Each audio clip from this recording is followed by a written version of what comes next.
Good evening. We'll call this evening's meeting to order. Please let the minutes show that all of council is in attendance this evening. We also have several special guests and I look forward to hearing from them as we progress through our meeting. Item 3 is approval of our agenda. Councilor Smith will second that. Moved by Councilor Britton, seconded by Councilor Smith to approve the agenda for this evening. Is there any question on the agenda? If not, all those in favor, aye. Aye. Those opposed, nay. Motion is carried. Item 4 is approval of the minutes from the meeting of November 14th. I move that the minutes be accepted as presented. I'll second that. Councilor Patterson. Moved by Councilor Fairgrieve, seconded by Councilor Patterson to accept the minutes. Any questions? If not, all those in favor, aye. Aye. Those opposed, nay. Motion is carried. This evening, is there any disclosure or conflict of interest? Hearing none, we will move on. Item 6 is correspondence. Item 6.1 is a traffic concern on Route 103, and we have Clayton Shears here with us this evening. Yeah. Clayton, would you like to address council? Sure, yeah. So I live at 2693 Route 103. It's just on the top of the covered Bridge Hill Road. It's a 50 zone there. And I've been living there for about 3+ years and regularly notice traffic going well above 50 past there. We have 2 small kids, 10 and 8 in our home. And our neighbors right directly beside us have 3 kids under the age of 11. And our neighbors across the street have 3 children that are 12, 8, and 2. And then there's another young lady beside them that's about 13. So 9 or 10 small kids in that little tiny area. 2 Thursdays ago, one of these speeding cars hit our family dog, Duke, and he passed away. So it's quite a concern considering our neighbor's daughter and son were on their property pretty close to the road. I mean, she was on our side of the road, following the dog over, and the car was still speeding past. I mean, so if they're seeing young kids on the side of the road and still not slowing down, there's a concern there.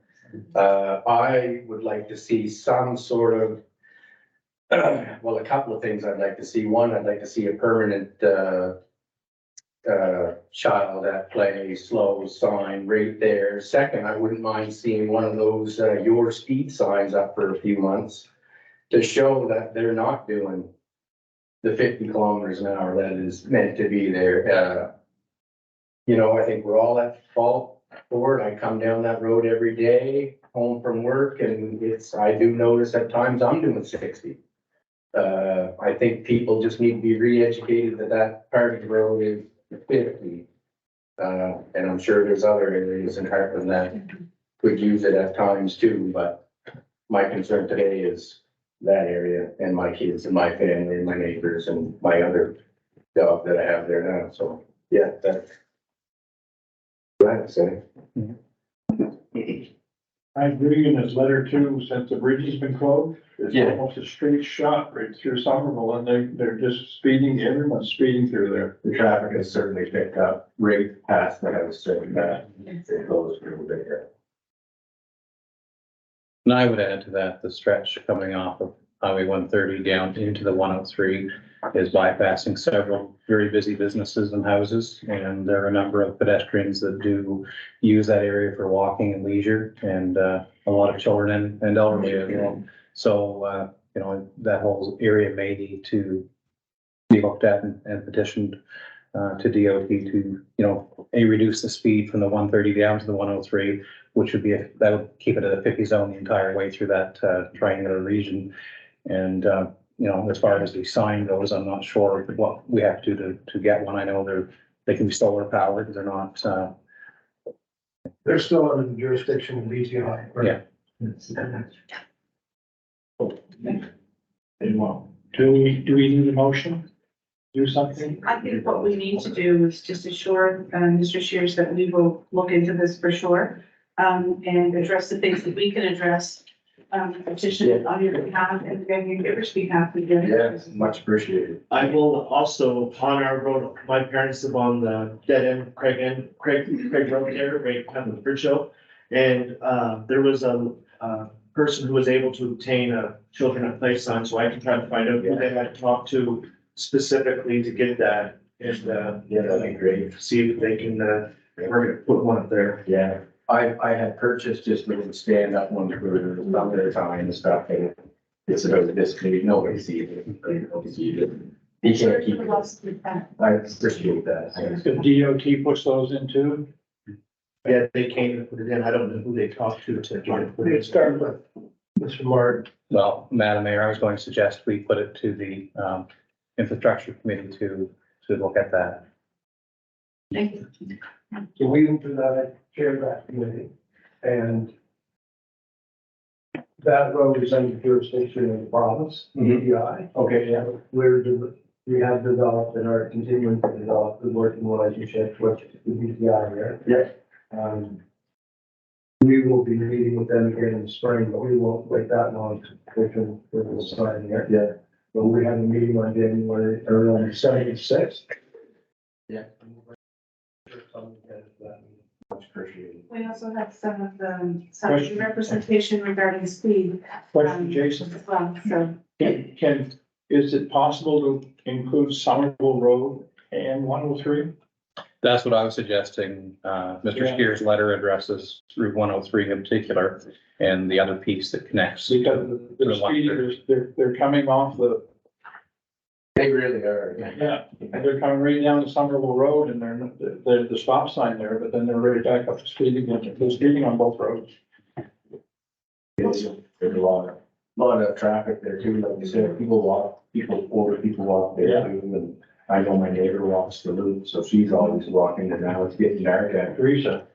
Yeah, sorry, yeah, Thank you again. appreciate it.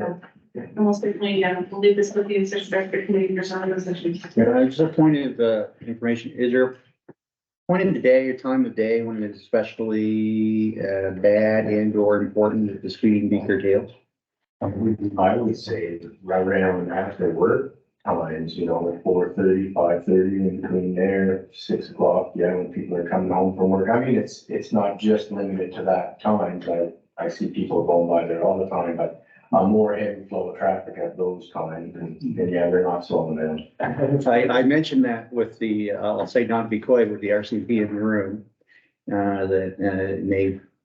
Maybe there may be time of day when it's good to have presence on that road. I'd love to see every now and then maybe a cop sitting at the parking lot right across the street for half an hour or so and just watch. I guarantee they'll very either slow down or you might get your quota.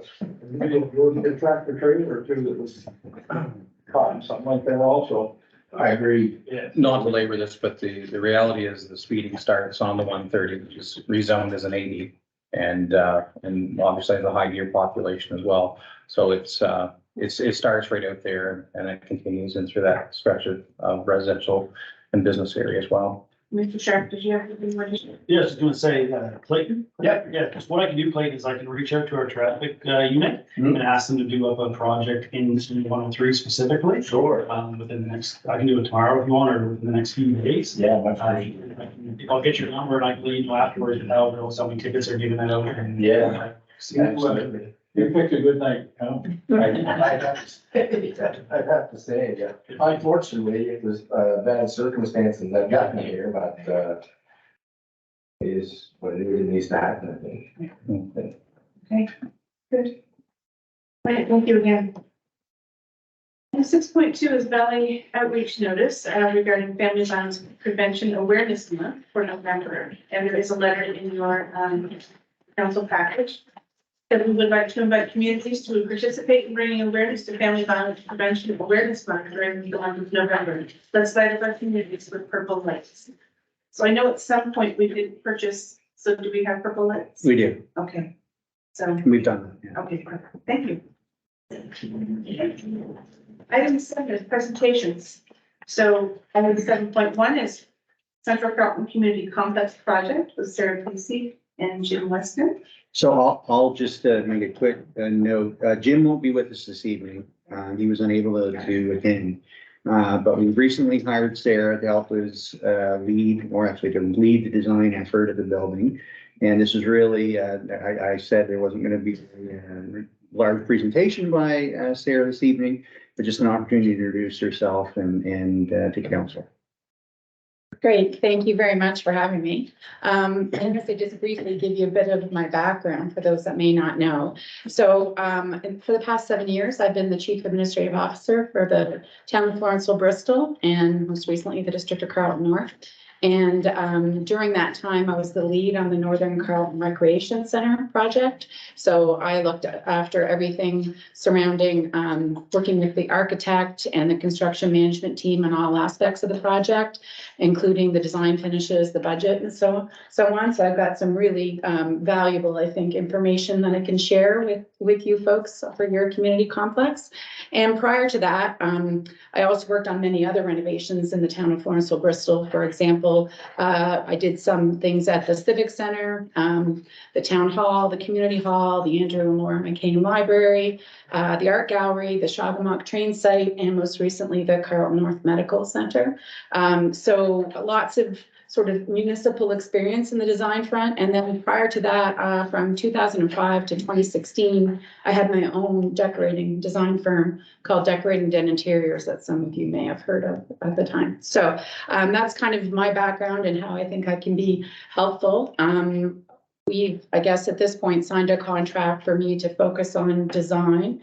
And when I speak about design, I mean from all aspects. So I want to get a really good understanding, do an analysis of the specific design needs for the complex. So I'll be meeting with the designer, Brent Pearson, and then the construction management team and get a lot of their ideas and what they need from me and when, so that I can make sure to meet all of your deadlines. And then I will want to work on the interior spaces and the exterior spaces to ensure they're functional and visually appealing and sustainable. And I'll try to choose finishes that will align with the purpose of the facility, as well as make sure they are functional, appealing and sustainable. And I'd want to focus on durability and maintenance, safety, accessibility, comfort and acoustics, any environmental considerations, and lighting and energy efficiency and flexibility and adaptability, so you can have different events there and those kinds of things. So not picking finishes that will kind of put you into a small spectrum of things you can do there, but make it more adaptable to your needs as it changes. And so some of the things that would be under this whole design concept would be things like flooring, wall finishes, ceilings, lighting, windows and glazing, doors, furniture and seating, cabinetry and storage, acoustic materials, signage and wayfinding, locker room finishes, bathroom finishes, canteen finishes, outdoor finishes, artwork and decor, and any other items that happen to pop up that kind of fit in that. So along with that, I'll try to provide physical and or digital mock-ups of the samples. So either the committee and or council, depending on how much you want to be involved, can see the final selections before they're approved. And I'll present the design finishes to anybody that you want me to. And I'll document all those finishes and give them to the construction management team and or suppliers as needed. We also talked about procurement as a potential thing that I will be doing. So looking for your office furniture or your items for your kitchen and the canteen and so on, all of those things. And Rob and I still have to sort of sort that out as we get moving on the project, what he wants me to do, what he wants to do, and what we're going to do together. Yeah. Any questions about kind of how I'm going about it? When did you say you're starting? I actually started last week. I took part in the construction meeting last Monday, and we had a kind of brief hour meeting with the design and construction management team on Thursday. And so this is my next step. And then starting going forward, I've scheduled a meeting with Brent Pearson for Thursday morning. So Welcome. Thank you. I'm excited to be here.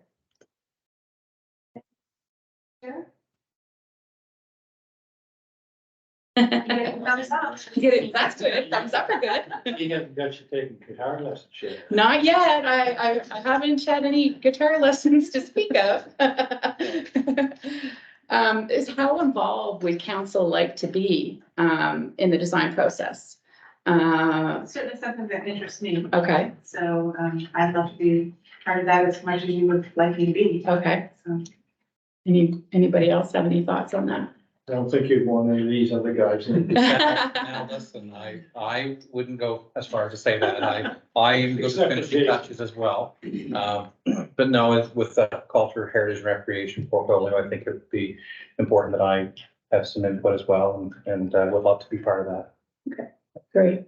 And I guess what Rob and I have sort of talked about is that if you had any overall aesthetic styles or finishes that you thought, or color schemes that you thought I should keep in mind, that we should maybe talk about that in the outset. So no, it doesn't have to be tonight that we decide that, but say, for example, you wanted the logo colors to be in the design, or something to do with the covered bridge or other historical things. I should know that sooner rather than later, so that we make sure to incorporate it as much as possible. thank you. Thank you very much. We move on to item 7.2, RCMP update on local policing. So we'll welcome our RCMP this evening. Thank you for being here. So yeah, I'll just introduce myself first. My name is Sergeant Dan Sharp. For those that don't know me, I'm the Ops NCO for Western Valley region. So I look after Canterbury, Woodstock, Hartland, and Floresville. And I can let these two gentlemen just introduce themselves. Corporal James Millett, and I'm in charge right now of the Ops NCO for Perth, Andover, Plaster Rock, and Toba First Nation. Constable Dustin Musgrave, I'm an acting team leader for one of the teams down in Woodstock. So up here quickly. All right, yeah, I brought some, just a little bit of information to share with everybody. So some stats. Once I can squeeze in here. Yeah, we'll put that going off. All right, yeah, so I ran the stats for last month. There was 44 complaints for Hartland. Several charge files. We had over 10 tickets issued in this area. For the PO area, we had 3 complaints, Coldstream 3 complaints, Wakefield 4 complaints, and Somerville 11 complaints for the month. So in total, just under 75, 76 complaints there for this area. We also, we had traffic unit down here on multiple occasions. So our traffic unit consisted of anywhere between 2 to 6 members. So they had been down in this area targeting specific areas. So I'm glad to hear that we have another area I can let them know to kind of unleash them on. So, and have your phone number here as well now. So I'll send you a message. Yeah, so big, we've had a couple of real big files here. Jason Seymour and Jonathan Stockford were 2 high profile targets for us that were causing a lot of issues in the Hartland area. Theft of gas, petty thefts, flight from police, possession of firearms, related firearms. We ended up getting them. Great work by Dustin. His team actually ended up catching one of them. So really solid work. They're both in jail, and we're probably going to keep them in jail for quite a long time if everything goes according to plan. So really good turnout there. Something I'm hoping to get across is more people to call. We still need people calling in. We need those complaints. We need to drive those numbers up. I'd like to see double that. I'd like to see 80 complaints a month. And they can be proactive complaints, patrols on the street, attending certain events, just doing, you see a plate from Quebec Park somewhere, having us check in, run and see what's going on. The more complaints, the better for us, and it gives us a better idea where we need to, where I can focus our resources in this area. I'm trying to think of anything else. So yeah, we've done some school visits as well. And obviously we attended the Remembrance Day ceremony, which was quite exciting for us because we had a red surge pursuit shortly after with a young fellow that had a handgun. Actually, I thought I had the photos here. I was going to show you. There we are. So yeah, so this was, as we were leaving the Remembrance Day ceremony here in Hartland, there was a vehicle of interest that we saw that we pulled over, and the fellow got out and took off on foot, but he had this tucked down in his waistband.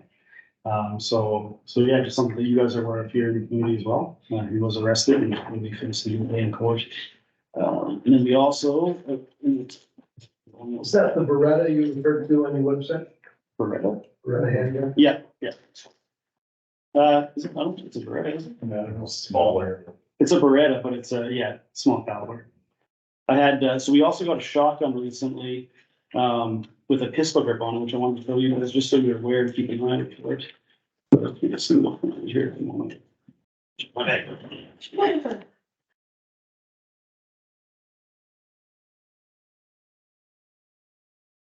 So anyways, This guy attended the, remembers the beat local or? oh, so that's Inspector Dan Richardson? No, I know him. Oh, No, the guy. The man with the gecko. Yeah, He's he's here from- local? Yeah, he's from here. Oh, he looked, He's okay. from here. He, Not really known to us, but local to here. Yeah, okay. he tried to bail behind the arena, so he got stuck back there. So yeah, just something to be mindful of, that this is obviously a big concern for us, is handguns and prohibited firearms. And there is a ton of this stuff coming in, obviously, with us being so close to the border. We're also seeing a lot of 3D printed handguns. We call them ghost guns. So what they're doing is what they can do with their printers at home is they can make this part of the handgun, then they order the slide and the barrels online through the States, so they come through the mail. So one of these guns that you can make at home for about 30 cents, they sell for anywhere between $3,000 and $5,000. So the money that they're making, right? And they're called ghost guns because they have no serial numbers.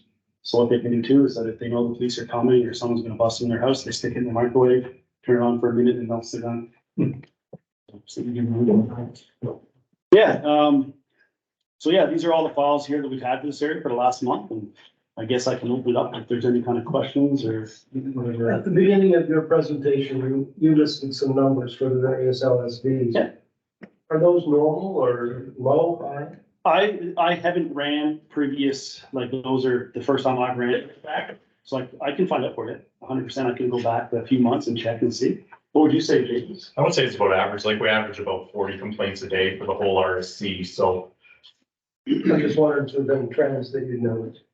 trends, we've had quite a few of our high prolifics are in custody, so they're probably lower Good. than usual. Like we've seen a decrease in calls over the past few months, but it's because a certain amount of people are in custody, so the ones we got this month were just, they came out of the nowhere and we got them quick, so. Can I make a comment? It's good to see you guys doing this. It really, really is. It's one of the nicest things I've seen on council in the last 8 months. You guys sitting here explaining this stuff to us. I'd love to, Keep it up. I hope you keep inviting me. I'd love to come and everything. I want to say thank you for the way you've been reaching out to me and keeping me updated with things. The personal touch means a lot. Right. And so thank you for that. I still don't keep doing that. It's important. I need to be able to communicate with you guys directly one-on-one. I don't just want you to come in for a call or for assistance. I want you guys be able to reach out to me, feel comfortable reaching out to me for different issues throughout the community.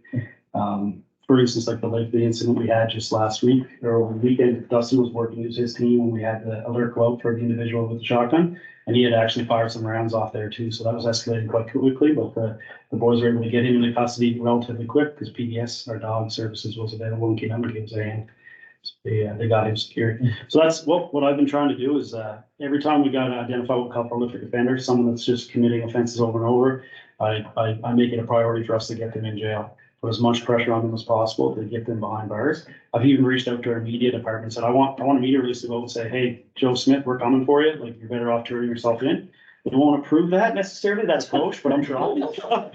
Like, I have no tolerance for these prolific offenders and these repeat offenders, these ones that are just doing like petty crimes. I've been in court and I've argued with judges. Petty crimes drive me nuts because in court they're looked at as petty crimes. But to the homeowner that lost his motor for his boat, his gas cans, his lawnmower, it has a lot of value to them. Whether it's because it's been in the family for 30 years or because they saved up for a year and a half to afford that new snowblower. So it really bothers me that the courts sometimes are very dismissive of those petty crimes. So when we see someone doing lots of petty crimes, I want to get them in jail as quick as possible. But we can only do that with you guys, and that's calling us and identifying these people. For like when we got identified with Keith, the guy that lived right down across the bridge, he was identified to us. We had him in jail probably 1 week later. We used our specialized sections. Could you speak to some of the staffing changes Yeah, so we're really good right now. So I think it's all public knowledge. We have 5 new positions coming in. It's going to take time to get those positions filled. As an ops NCO, I have no control over that. All I do is I get handed resources and then I spread them out and send them where they need to be. So I get updated on the status of that to our staffing units. So I've been told we're getting 5 positions and I'm just waiting to get that body here. And then once that body gets here, I can divvy it up. James and I can divvy it up where it needs to be. I know someone in Chilliwack that would love to come off. Send me an email. We've been getting them home, so So one of the, when I joined, like when James joined and Dustin joined, I wanted to come back here right away and they laughed me out of the staffing room and said, no. So they sent me to Newfoundland and I had to spend 8 years in the north between the Arctic and Labrador to just get back here. Those days are gone. Like they're saying, if you want to come, if you have anyone from Hartland, this area that wants to join the RCMP, come back here, Well, they will send them here. In his defense, that if when you get out of the depot, first thing you put on there, because he was told that the quickest way to go was he put BC, big mistake. Yeah. No, BC is gonna keep. Yeah, so, yeah, they're gonna hold on. Yeah. So just for the information of council, if you don't mind summarizing, how many officers are sort of here, or even 12 now, and how many might be allocated to Hartland at present, and then of those 5 positions, sort of, is that a 6-month, 3-month, when do you anticipate they'll be, But it's, then? yeah, it's tough for me to answer those questions because I don't decide numbers per se. Like, Right. I just wait for the email to come through to say they're coming. So that would be through our planning department. Yeah. As far as numbers go, I mean, the public, it was on Facebook and obviously on social media that there was information at one point that we had 29 officers here. I can tell you that's not accurate. We have over 29 officers.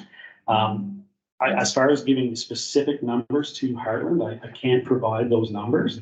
I can say we have well over 30 members for this area. And the area is, like the Canterbury area, Hartland, Carlton North, and does it go north of that? Yes, yeah, it would include the Perth and Plaster Rock Right.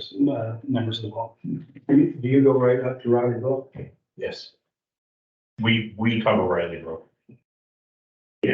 Too much coverage. It's a lot of driving. We have dedicated, though, our resources are dedicated. So like, for example, what happened recently was before I got here, James was the sergeant for all of our C12. When I got here, they split us up. So which was great. My areas were cut in half from, like I said, from Canterbury to Florenceville. So, but my dedicated bodies between Canterbury and Florenceville, they stay there. Unless there's an incident like what happened over the weekend with Dustin, he would call down the Perth members to give him a hand. You have a guy shooting guns off in the neighborhood, you want to get it secured, get him arrested as quick as possible. You're going to call those members to come down for a couple hours to give you a hand. Once the incident's done, they get sent back up to Perth or Tobic or wherever they go. Well, the transparency and the sharing of the information is really important because the average citizen does not get that kind of feedback or presentation. So that regular ongoing feedback and information would help dispel a lot of myth that's out there and what's currently going on in the area. So thank you very much for sharing that. Yeah, 100%. And one thing I've heard often is that, like, there's times we only have 1 or 2 officers on shift. That is 100% inaccurate. I can tell you that right now. I would never allow that to happen here. So call me if you're hearing things like that, like things are, well, doesn't sound, just call me and I'll clarify it. I'll give you exactly what I can provide to you. Yeah, just let me know. I'm gonna look, if you're ever in Woodstock, swing by the detachment, have a coffee, and I can show you around the detachment too. And our We shouldn't say that, you might get sick and tired of it. Oh, that's right. To that point, I know there's obviously any variation in how many officers are on different times and whatnot, but how would you characterize sort of the staffing you would have, like on weeknights, weekends, that kind of thing, overnight? Is there a way of, like, is it works within a range? It's tough. I'd love to, but for the direction I'm given is we're not sharing exactly the numbers for shift. I'm 100% confident in the members that we have for shift that meet the requirements needed. No concern over that. And if we are ever short due to an unforeseen circumstance, I call an overtime. And I can get members, if I need members to come down from Fredericton, wherever to fill because we're short due to a major event or something like that, I can get the bodies. I can pull from everything. And just, this is a public meeting, anyone's listening, is it fair to say that the reason why the RCMP takes a position, they don't want to divulge it's 2 people, 4 people, that is sort of, if you will, criminals or the people who might be committing crimes that you don't want to disclose how many people are on a given time for that reason. That's the primary reason. It's not something you don't make. And I'll give you an example. So if I tell you tonight that we have 8 members working for Western Valley region on a shift, and I can tell you right now, people that we don't want to know that they're going to find out very quickly. What they're going to do is they're going to make a false call somewhere and a high priority call, and they're going to have someone standing in the woods and say, 1, 2, 3, okay, they're all here. All right, now we're going to go and we're going to break into this pharmacy here. Or we'll commit this armed robbery here. So we can't, we don't want, I have no issue with everyone here knowing the number. I have no problem sharing it, but it's when it gets out there to the people that we don't want knowing it's not theirs. Mm. We'll have sometimes some of our high profile targets will actually follow us around. Right, they'll have someone sitting outside the attachment to watch us leave. So if they know the number of members working at any given time, that's gonna be a huge disadvantage for us. That's why we don't share our shift schedule either. But I can tell you, there's police 24/7, but we don't give our exact hours for that. Okay. Anyone else have any questions? What do you feel is the biggest hurdle around here with you guys in providing, like, do you feel like big geographical areas a hurdle? Do you find that people aren't calling you guys? Do you guys is there something that we can get up to the public that you want us to do more, like what they can do more, or? Call us. That's the biggest hurdle, because I'm getting a lot of people coming to me and saying, oh, why aren't you guys doing anything about this? And I go right back to the office and we have no calls. So I need people to call. And that's the way for me to ensure that it's being followed up with and investigated. Because sometimes it's like, oh, everyone knows Joe Bloke's a local drug dealer, and we all like to believe it, know that, but we might not.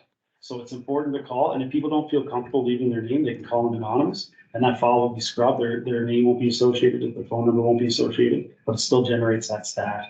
I think that's a major fear for people, Right. is the identification issue. Reprisal. So call anonymously, and I can't, because I used to work in a drug section, and that's what gets us started. And that's what gives me the ability to go to our specialized section. So if I have 10 calls, anonymous calls, that Joe Smith is dealing crack, I can call my P crew, my C crew teams and say, hey, I want you to focus on this house. And it gives me the ability to tell them to target somebody specific, like what happened with Mr. Keith Reed. We got a few calls, and we had them, that was quick. Yeah, very quick. Very quick. For the benefit of the public, how does one call anonymously? So when you call, all you say to our dispatch is that you wish to remain anonymous. What sometimes will happen is people will call, they say, I want to remain anonymous, but I don't want the officer calling me. So then that way your phone number will get left on the file. However, nothing will be docked. It will never go into the public record. Once you indicate you wish to remain anonymous, we have an obligation to ensure that's seen through. We may call you and say, hey, look, it'd be like, this is pretty serious. Are you sure? Like, we'd love to have a statement from you, but ultimately we can't force anyone to give a statement. We can't force anyone to go to court and testify. So it's at the end of the day, if you feel more comfortable just calling and saying, this is what I think is happening, and this is what I observed. I don't want an officer calling me, but I don't want my name left on the file. That's what's gonna happen. So that file will be generated. It will say anonymous complaint received, but we may actually have one here. I can, it'll say anonymous complaint received that there's unusual traffic on this street at 2 a.m. So we're not, we just go off that. So at 2 a.m, guys will, as a supervisor, Dustin will ensure that a member at 2 o'clock in the morning is up patrolling that area.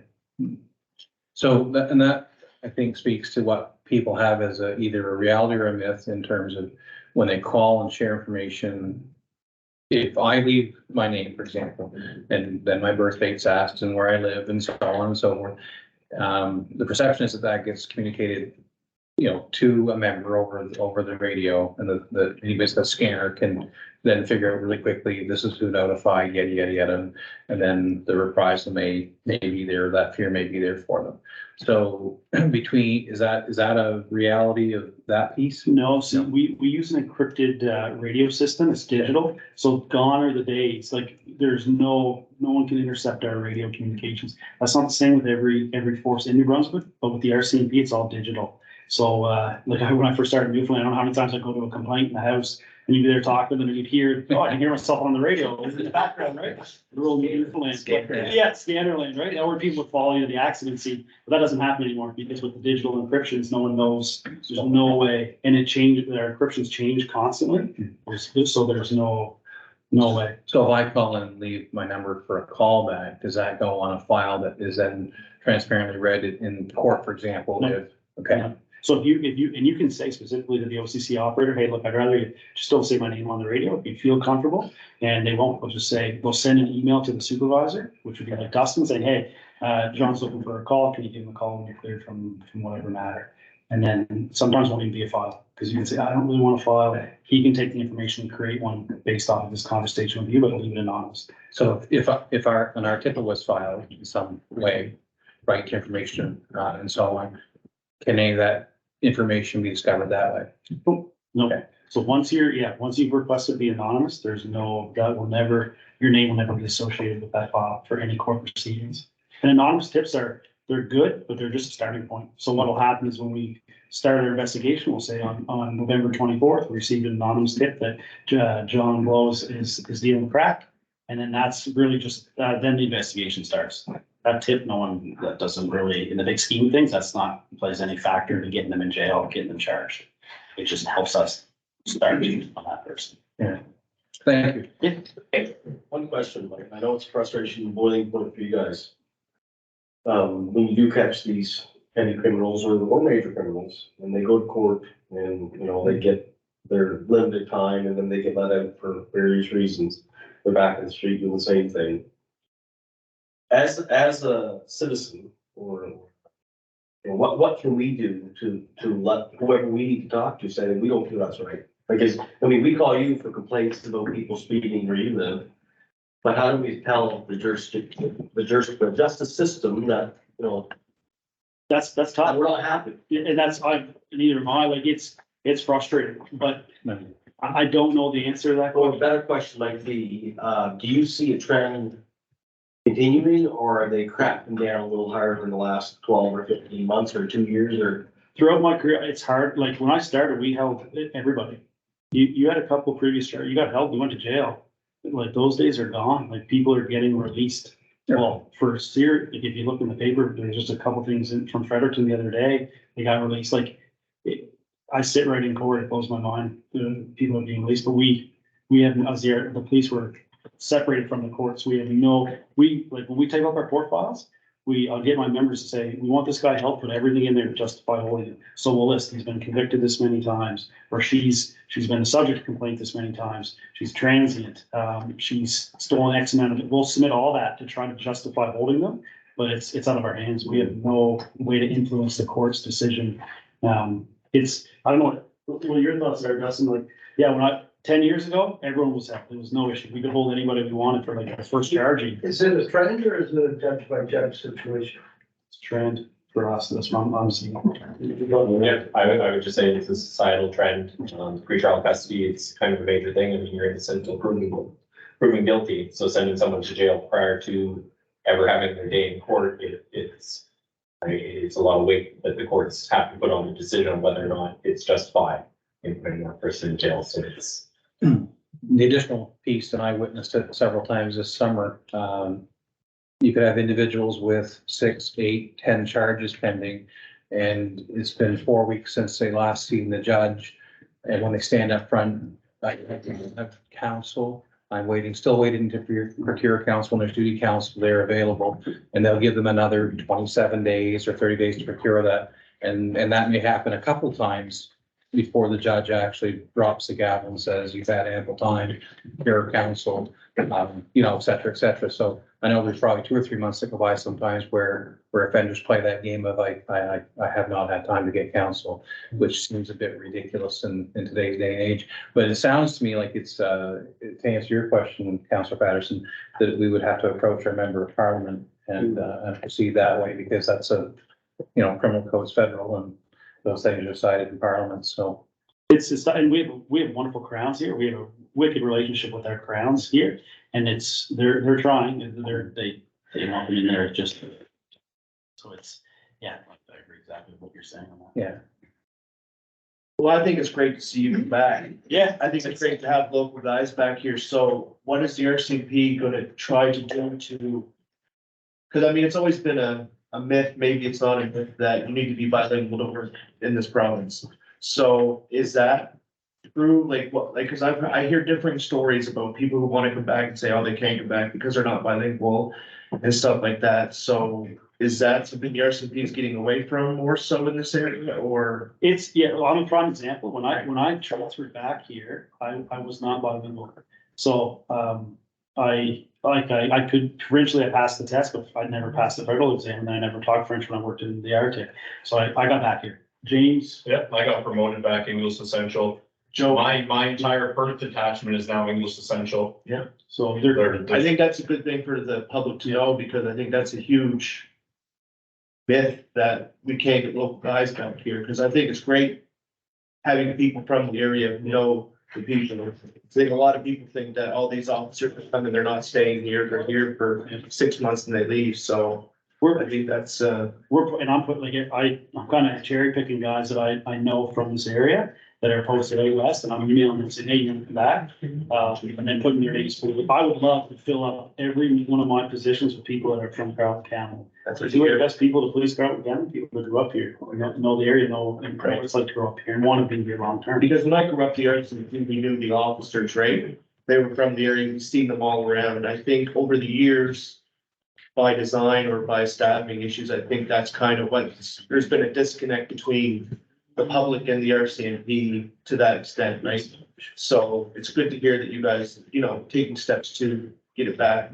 I mean, I know it'll never be the way it was, but it's good to hear that, We do have certain bilingual requirements we have to make, but there are positions that are set aside for that, especially closer to the full French communities.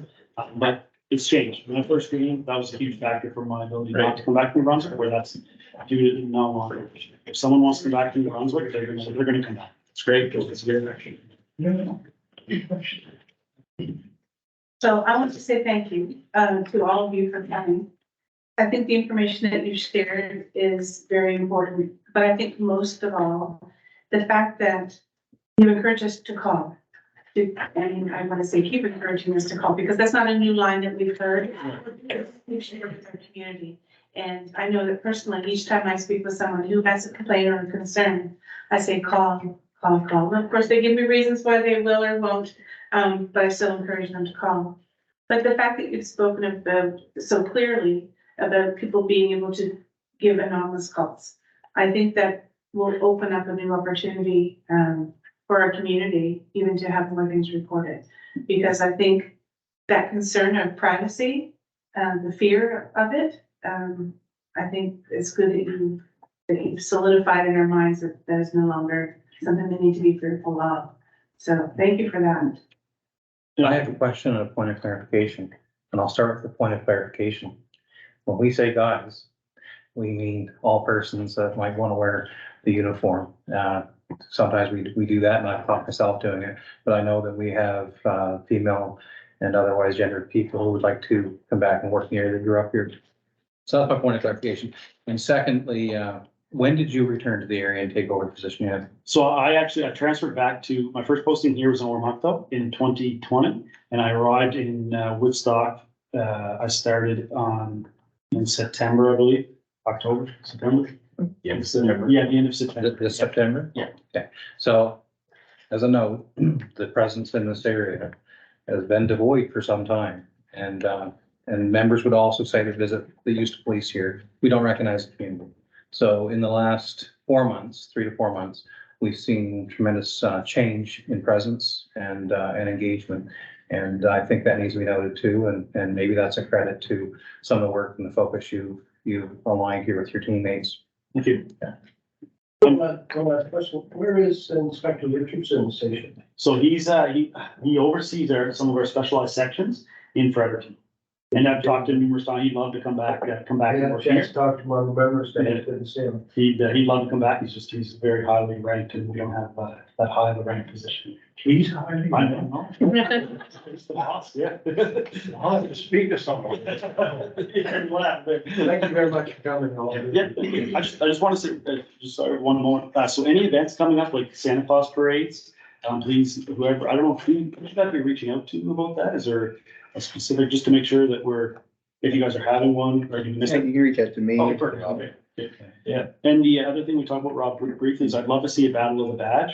I organize those up north, and they're a huge hit in the communities. And we talked briefly about with the hockey rink closing the old rink, which a lot of us have very fond memories of. Battle of the badges. Yeah.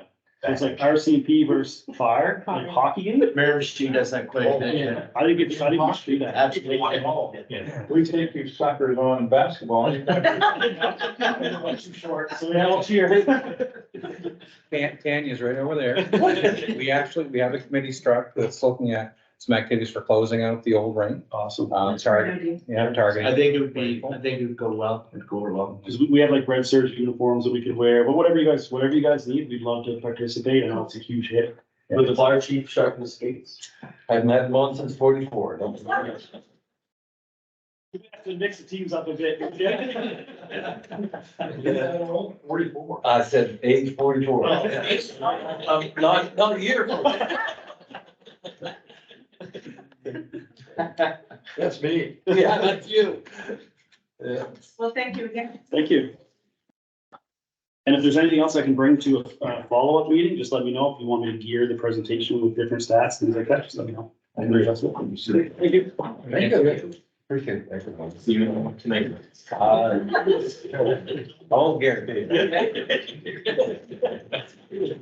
Thanks.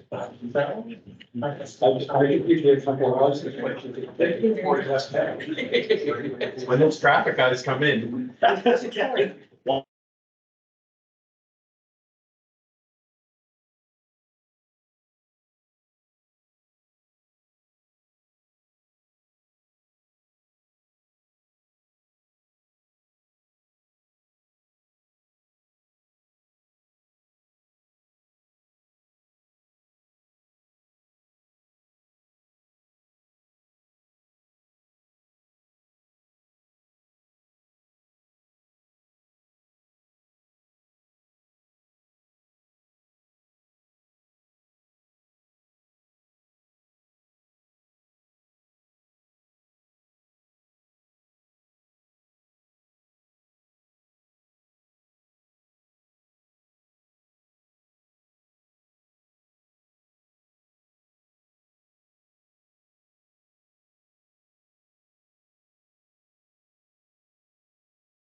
Playing music chairs.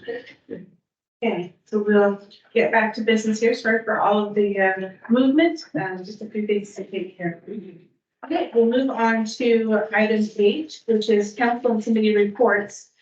This is generally something that we do in our first meeting, but is there anyone within this group or councilors who wanted to share from their committee?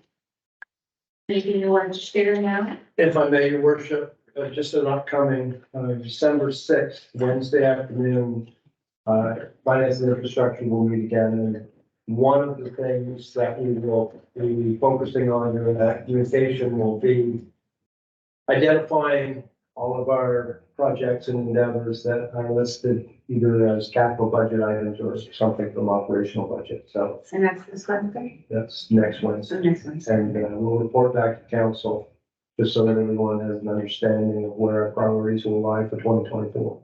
Okay, perfect. And I woid like to add that, where Tanya has started a bit of a committee working towards some celebration of the existing arena and opening of the new complex, 2 different events, looking at April and August or September, whenever we feel we can commit to those events. But the April timeline will be a series of events for sure that surround the closure of the existing arena. And with that committee, I know that there were about 5-6 people present at the last meeting, and we would love to have a number of other people join us, their voices across all genders and age groups. So it was a productive meeting. And I'd like to see some other people come forward and join in with Tanya as we build towards that work. Any other committees? I just want to give an update, not so much on the growth and development committee, but on the fundraising side. We had a successful Friday night draw of our side by side for the CCCC complex. And in the last 24 hours of the draw, we managed to put a big ticket push, and we sold not hardly all of our tickets, but a lot of them. And I just like to say thank you to the committee that worked so closely together on that, and Tina was a part of that. And it was exciting to see all the tickets come in Friday night Legion. And for those that were there, it was a live draw. And Mike Spartan from formerly Hartland lives in Hampton, some of you may know Mike. He is picking up the machine on Thursday. I'm going to go down and get a photo op for it. So for all those who want to take it, we want to say thank you. And it was just as successful as we envisioned. So that's right. Good to hear. And the state dinner was pretty good too. Yes, it was. It's pretty good too. Anyone else? If not, we'll move on to item 9, department reports. And we'll begin with our finance report, which are in copies. Thank you, Madam Mayor. I did want to, if you would just entertain me for a couple minutes, I did want to give you just a bit of an update of some of the things that I have been working on just outside of the straight financial report. And yeah, anyway, Municipal Capital Board, we did get our ministerial approval for our lease of our compact tractor. So that will be arriving later this week. Which does move us on to the sale of the trackless, which we will be working on. We are working on the final pieces of our solid waste contract. That will be done next week.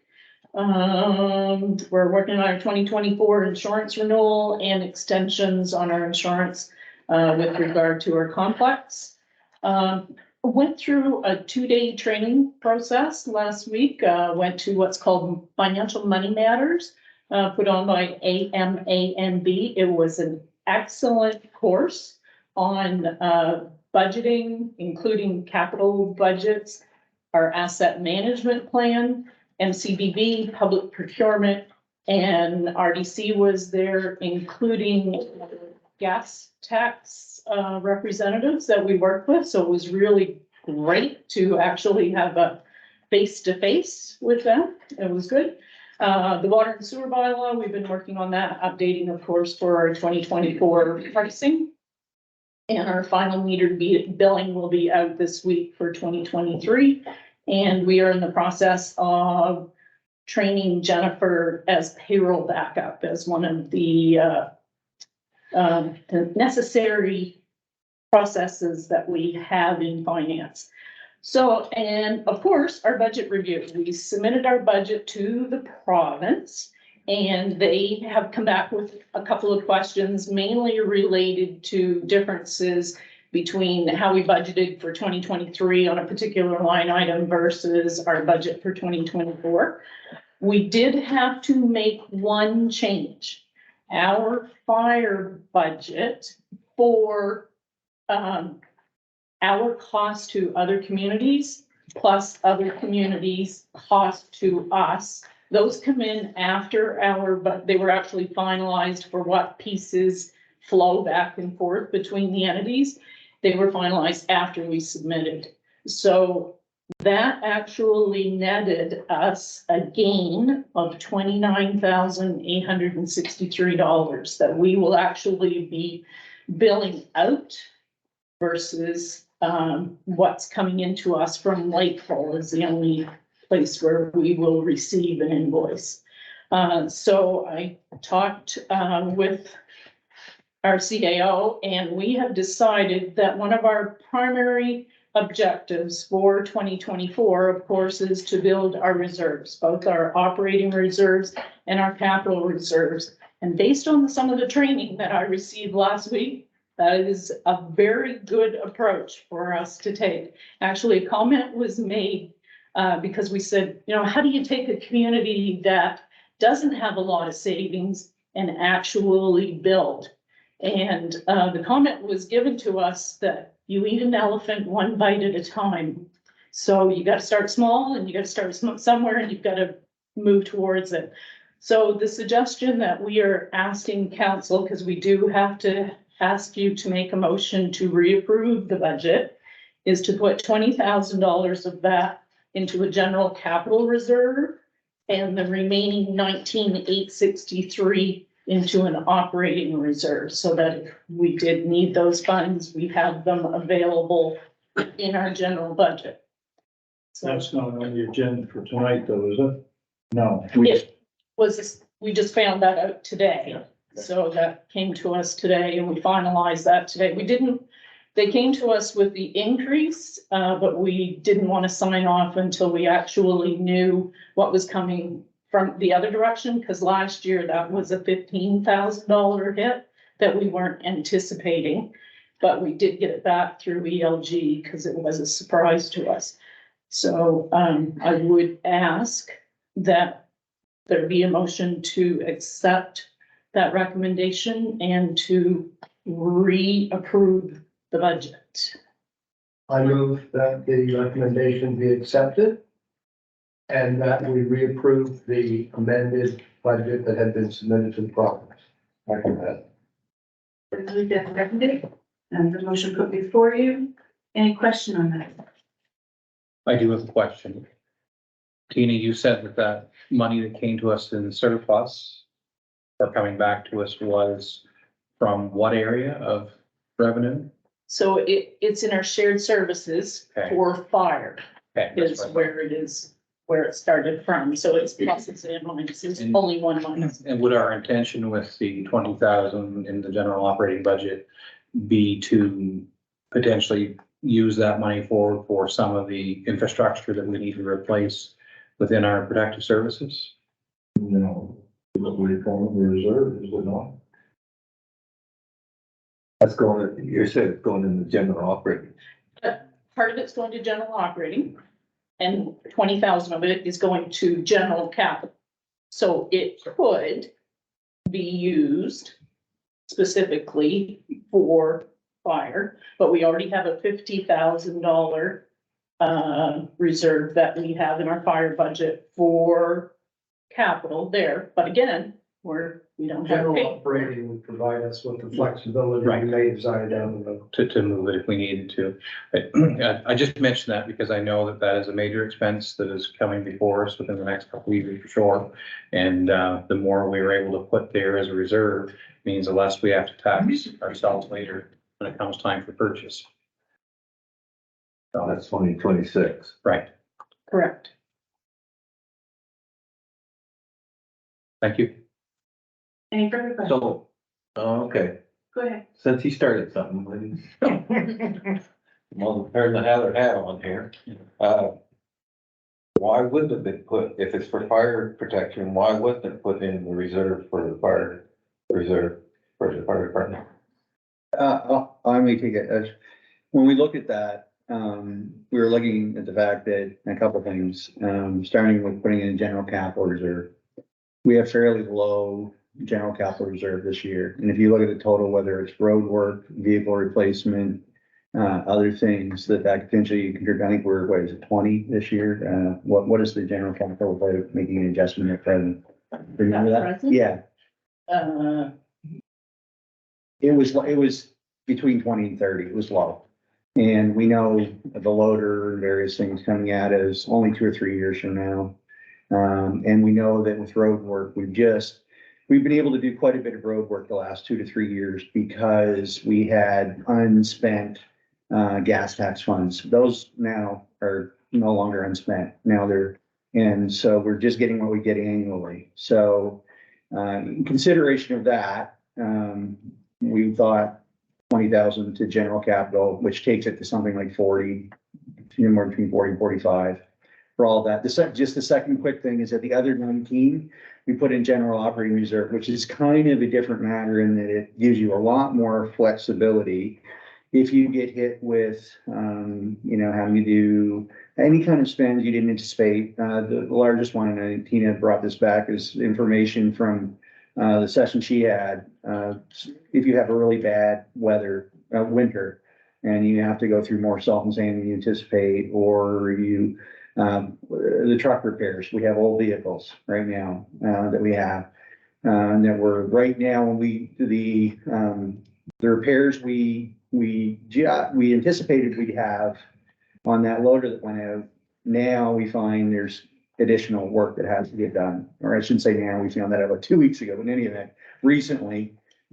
So that operating fund going to what would be around 36 gives you a nice buffer, some padding to offset that, so it just doesn't hit your general in year. And that's the rationale, because it's a matter of urgency. It's not about shorting anything. We thought with what we had with fire, we were decently allocated in that area, but we were a little thinner in those other two areas. But be careful, and we're publicly saying that you're taking fire protection money. Shared revenue, or shared services. That's but right. I'm gonna back this up one notch, if I Yeah. may, Yeah. because when we initially approved when we had our roundtable about the budget, we had a policing cost that was $1,050,000 in our budget. And our policing cost came in under 11, and at that point, we put your budget back. And I shouldn't say yours, I should say the fire budget back to full, like you had requested at that time. So we took a movement sideways from that savings and put it to the fire budget. So I'm comfortable in saying, hey, if you wanted to take the 20,000, that was a capital budget investment, and say you want that specifically saved to fire, that is your decision. The other thing that is important to note is that, I should have noted earlier, we know that one of the things we've been discussing over the past several weeks has been policing. And we didn't specifically earmark any money for any kind of transition area. By putting this to a combination of capital and operating, that gives us more flexibility to deal with what may or may not transpire in 2024 with respect to spending we have to do for policing. So, yeah, and it's still in the realm. So it was in consideration of that, and to state the obvious, we didn't just allocate it to another line item in the budget to staffing or regular expenditures. We kept it all in reserves. And so to give us what we thought was going to be our best set of options fiscally next year to give us flexibility if policing, road work, snow, et cetera, then we've got funding that'll help us. And the only thing I'd add is that when I say flexibility, one thing that torpedoes your budget is when you do have those really high costs for snow, or you have some, you have to do some major repair on roads or streets you can anticipate, et cetera, et cetera. And by having it in an operating reserve, council, which has to decide to pull it out, can do that. We have the money there and we can allocate it, and therefore you just don't, head hard toward deficit. that now you have some money there. I wouldn't call it rainy day, but, in any event, you have money that can help you offset those unexpected or unplanned costs. And we're heading into a year which is like historically unique with respect to our policing situation, which we can't say right now exactly what will happen, but it seems like they're on the side of being conservative and putting it in a general reserve in case there are money, that has to be allocated in that direction, so. Again, if it's being slated that money comes for fire protection in these particular LSDs, then I didn't think it should go anywhere else but in that reserve for the fire department for the purchase of a new piece of equipment. Because number one, the budget that we're doing, the reserve money is coming directly from our budget for the fire department. So it's something that we've never done before, is put up a reserve, but I didn't plan on the reserve coming from the operational budget of the department. And it should be coming from other side of that. If we're gonna buy a truck, then if we wouldn't have done it this way, then in 2026, we would have had to go and borrow $500,000. And then we would have been paying for that over a period of 10 years instead of having it in reserve. So I don't think it's right for the operational budget of the fire department to take and money from that and then put it in reserve and then let something like this happen. Respectfully, I would say the alternative view of this, though, is that had we known 2 months ago that would be what we'd be getting for revenue from the LSDs, one would ask the question, would that have mattered or made a difference? And would we have allocated 70,000 to the reserve or added 20 more to fire? Because at the end of the day, we have revenue coming in from multiple sources for multiple things.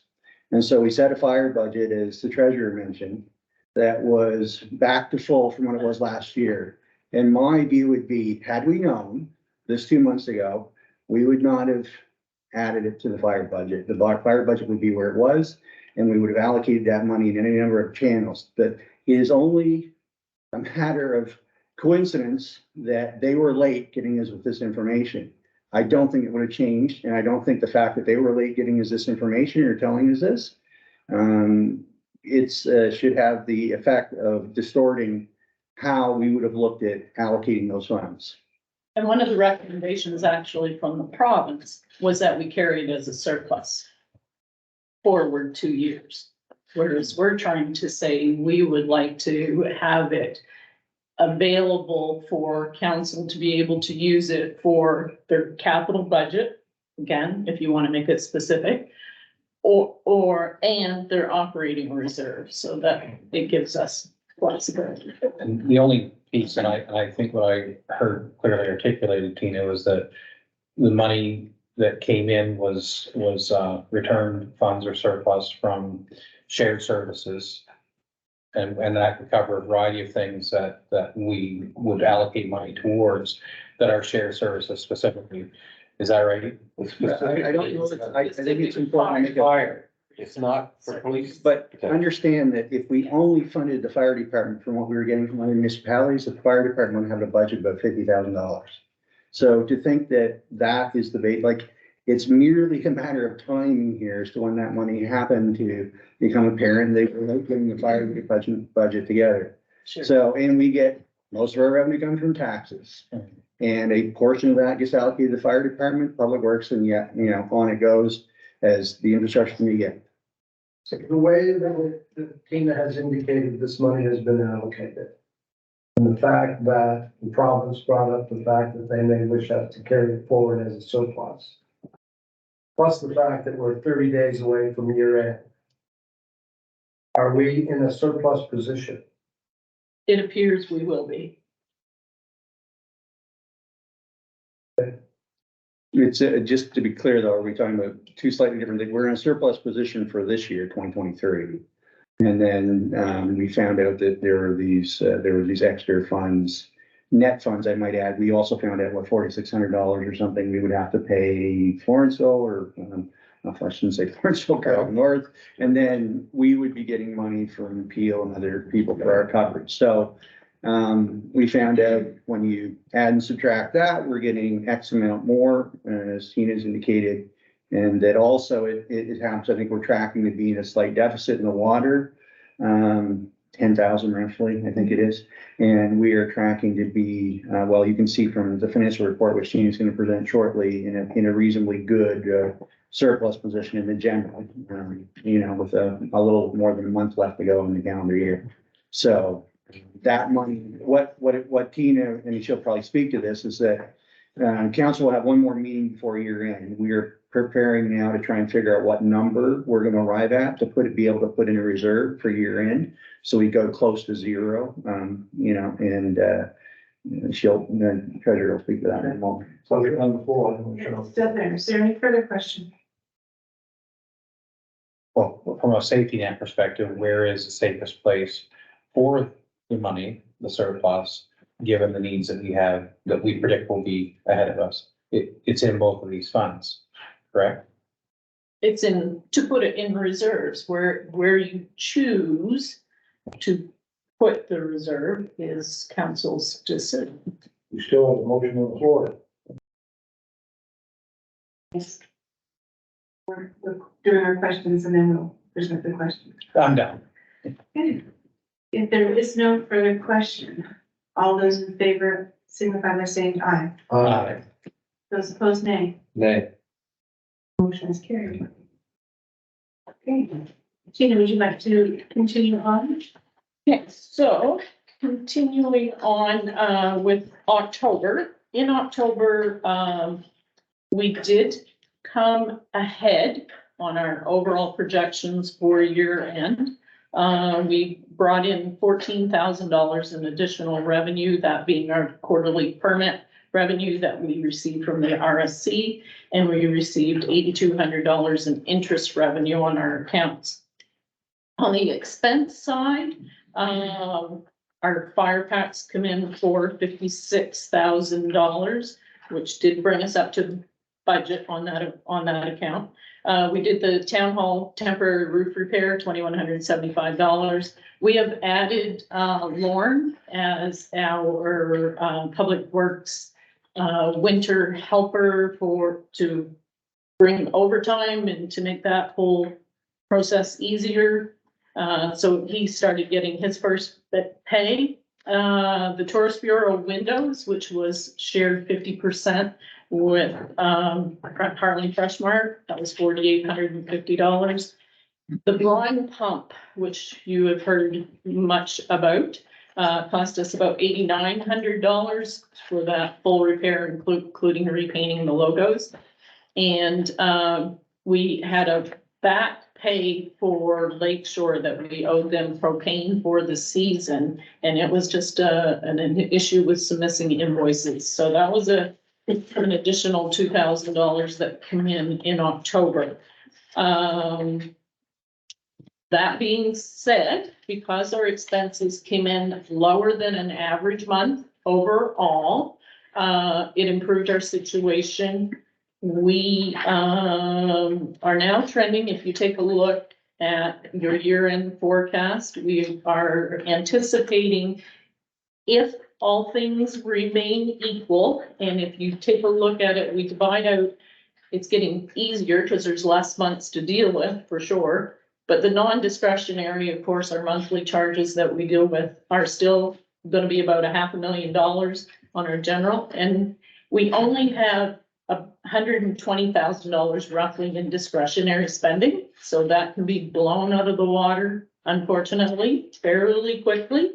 But all things remaining as forecasted, we should come in around a $90,000 surplus at the end of the year. But again, we still have at this point 3 months to go looking at this.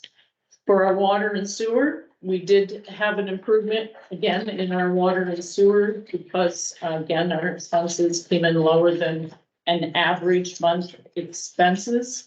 We had some repairs to Clark Street and High Street. We are still trending to a deficit position, like Rob said, of approximately $8,600 overall. And the discretionary spending in the water and sewer budget is even smaller. We're only talking about $13,000 in discretionary spending, so fingers crossed that we don't have any more issues like we have seen in September, for sure. But that's my report to date. If you have any questions?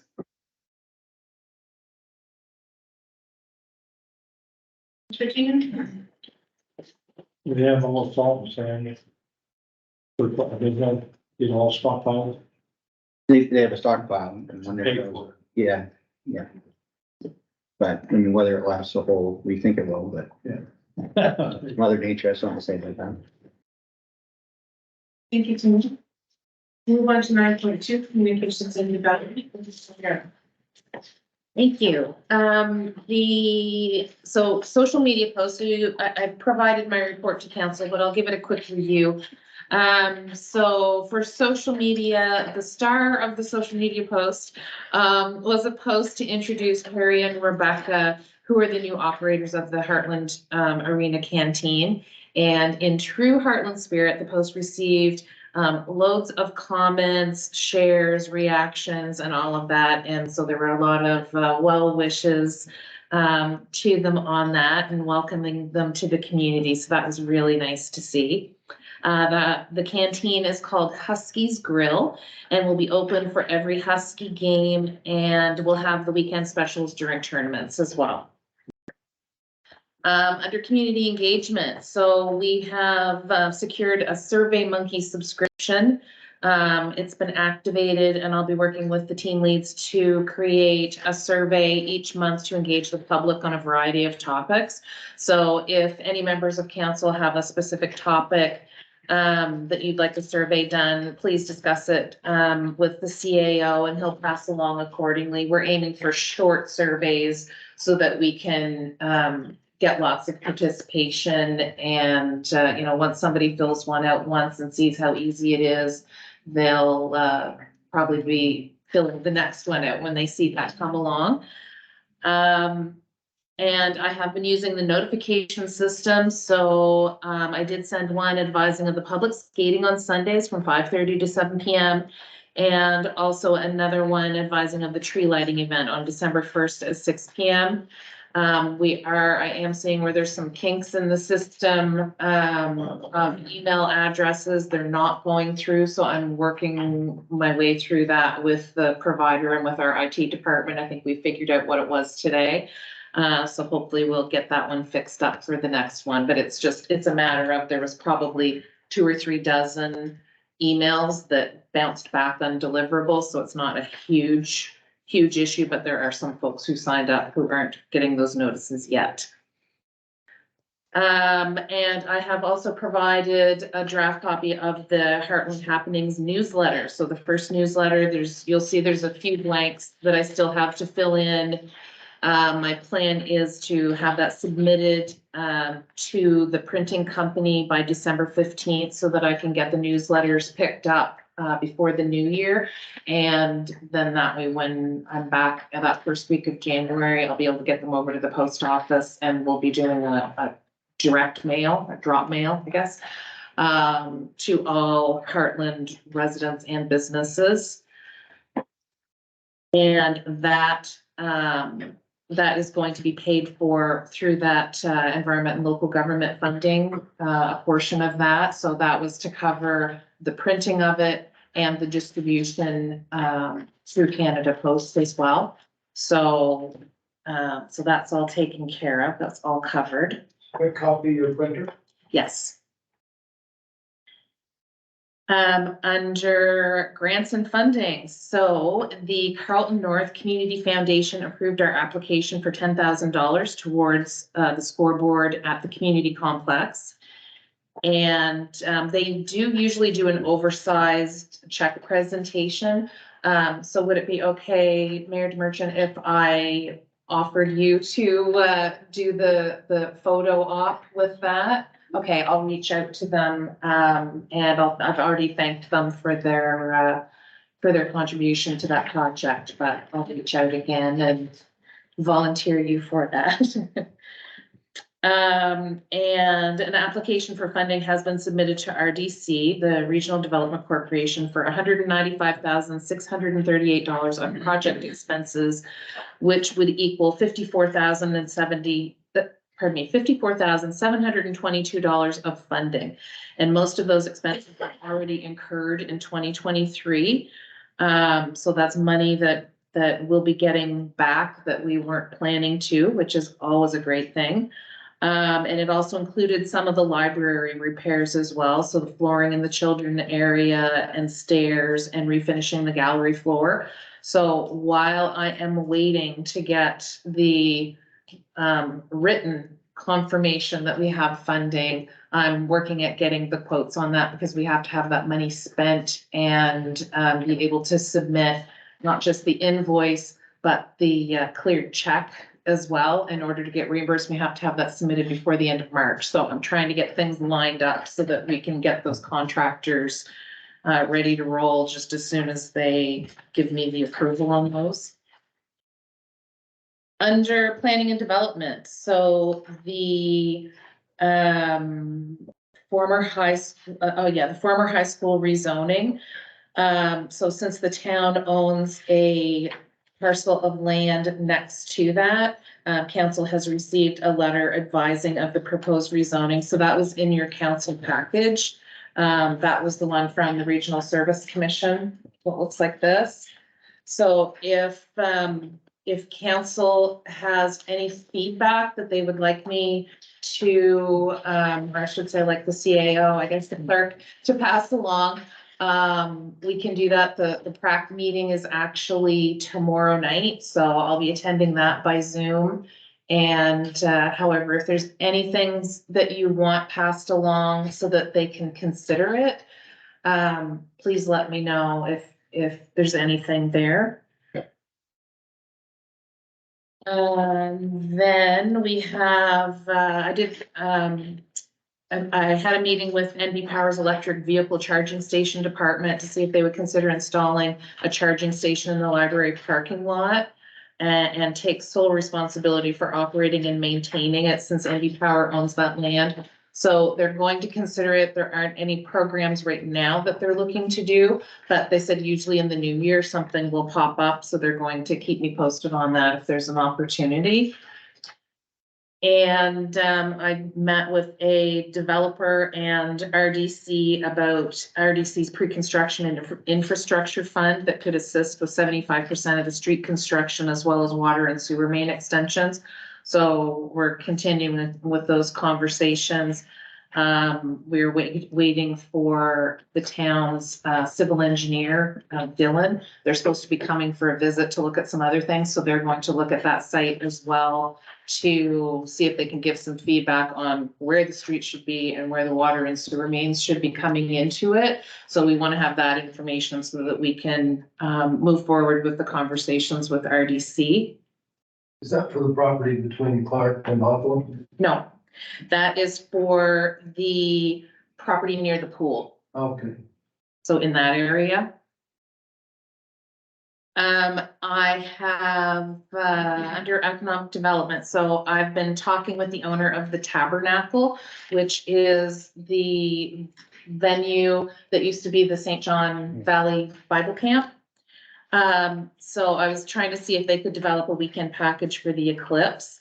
But I toured the facility. I don't know if anybody has had a chance to go down there, but that property has a ton of potential and she's got a lot of good things going on. And anyways, I was excited to go through it and the wheels were turning. So while it doesn't look like we'll be able to do anything for the eclipse because portions of that aren't insulated and their water lines aren't insulated going into some of the buildings. So because of that, we can't guarantee what that weather's going to be like on April 8th. So it was really hard for them to be able to put something together. But anyways, I'm continuing to work with her and see if there's other opportunities. And I was also working with an entrepreneur who was looking at starting a yoga business in Hartland and provided a list of some locations for them to investigate. And other than that, I attended a couple of GMIST sessions, so that's the Grossmorn Institute learning sessions, and I found them really great. I actually attended the third one today. They're just hour-long sessions, but it's great to hear entrepreneurs talking about how they did things, lessons learned, those types of things. So it's, again, it's something that gets you thinking and gets you thinking of other businesses here and how they can benefit. So that is everything for me. Are there any questions? Just on, is this, is there any chance to edit this before it goes? Yes. I was just wondering on the garbage thing, if we could put the link to the website that shows the schedule for the whole area. Cause I don't know if a lot of people even know that is, but with the new schedule, Okay, maybe if there's room for, I was just looking at it, if there is, on the. Maybe a link, there's also an app you can get, but maybe just a link to the website for the garbage collection and what the new routine will be. Typically, that comes out in January or late December, and from our perspective, it's the residents of Old Hartland that are gonna be the most impacted because we'll be able to go in garbage cans. Yeah. and that was the one. So we are pretty limited on space on that. As far as doing a lot of edits, I can squeeze it and adjust the headings a little bit to make enough room to add one line. for If the there's not, I website. just wondered if it might, Another opportunity maybe, so I am waiting for MB Power to come back and confirm to me that we will have these kits before that first week of January when this newsletter will be going out, because if we can't, I've got to pull that article from this and I'm going to have to quickly find something to do in there. So I'll keep that in mind. The photos in the inside page 2, bottom photo, Yes, is that local? no. I got creative. Good.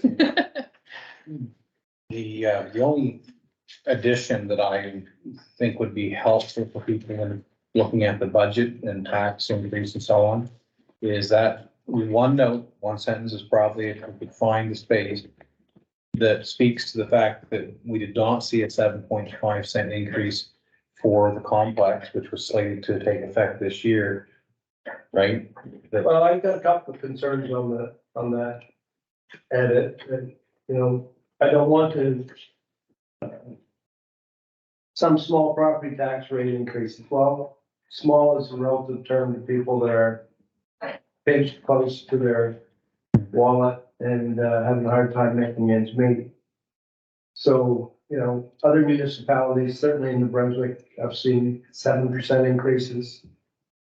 Some large cities like Edmonton, 7%, huge dollars, and this town and our administration worked very, very hard for a long period of time. Keep that increase below 2%. Small business says that fiscal 22-23 cost anywhere from 7 to 17%, just with inflation and the rates, and the lack of tradespeople and slowdowns that the labor force challenges brought. To keep any potential tax increase below 2%, I think was quite an achievement.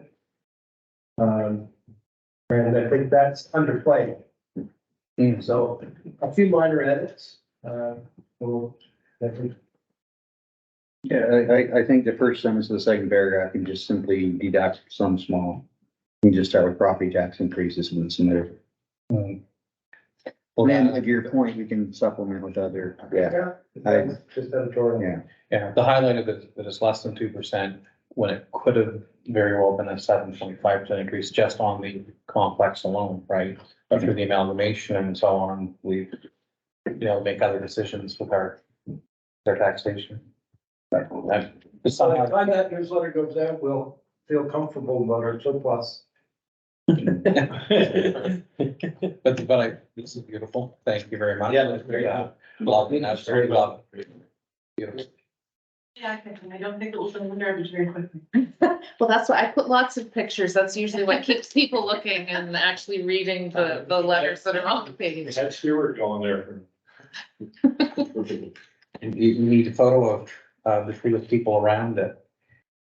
Yes. Yeah, so. I'll be there on Friday evening and I'll get lots of pictures to choose from, so. Absolutely. We just need faces, right? Like the A-team had a face, we just need a few faces. Thank you, Michelle. You're welcome. Thank you for all your hard work. Yes. Item 10 is business arising from prior meetings. So item 10.1 is bylaw C05. So, I think the council would know that, I sent this out Friday and then, modified the structure of the bylaw between Friday and Monday, and sent out yesterday. I'm gonna go right to the appendices actually, which is the main reason, the initial reason this was changed. So if you go to page 11, what we've done, this is all information that council's approved through the budget, and no need to go over that in detail, just to show you this, just from a layout perspective. This is pretty clean now in terms of the user fees are laid out there for unmetered users, of water and sewer, just water or sewer. And then on the next page, on 12, you can see the metered users, and we have those rates in there. There's just two. It's simpler. Other fees are identified in appendix 2. And you can see the bulk water, and there have been, again, I think all to the attention of council that we've made minor adjustments to some of these fees, but in line with what has already been discussed at prior council meetings. And appendix 3, fines and penalties. So the point of putting these in appendices, I was told by Brendan Knight, is that in the future, if we adjust the rates next year, we don't have to go through 3 readings again. You can just go through 1 because we're only changing the appendices. That, of course, is conditioned or premised on not changing the part that comes before the appendices. But in any event, it makes it simpler for updating. So just like we had that same arrangement or structure rather in the fire bylaw, now it's been transferred to the water and sewer.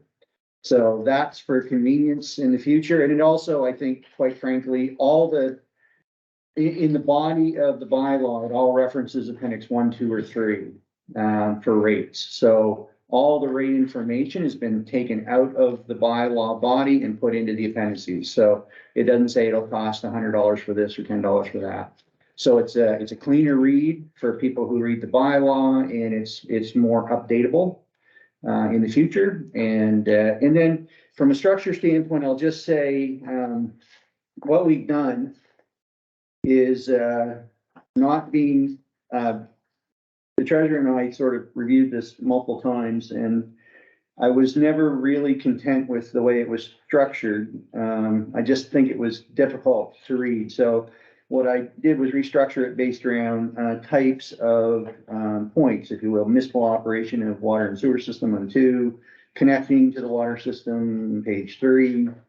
Water meters, everything about water meters and, how you get them installed and, what specifications they have to meet and so forth is under section 6. Hydrants, everything about hydrants under 7, connection of sewer systems, and there's a connection to water system in 5, including the list of all the prohibited things one can't put in the system.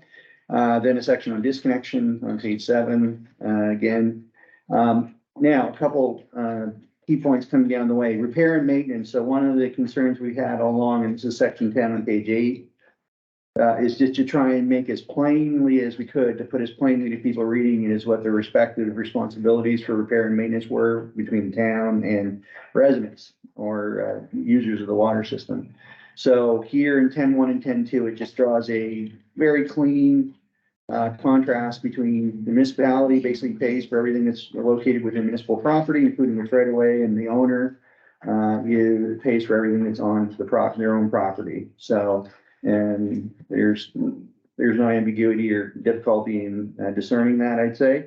Rates, fees, and charges, again, you'll notice there you'll find all the references to appendix 1, 2, and 3 sort of sprinkled throughout that section, but. One question on. Yep. I know we had a discussion, but did we reach a consensus on what type of discount the municipality would consider in the case of financial hardship? We did not, but what I would submit is that that can be done, we don't have to do that through the bylaw. We can establish a policy in the year to address that. But it's not reflected in this policy, sorry, bylaw right now.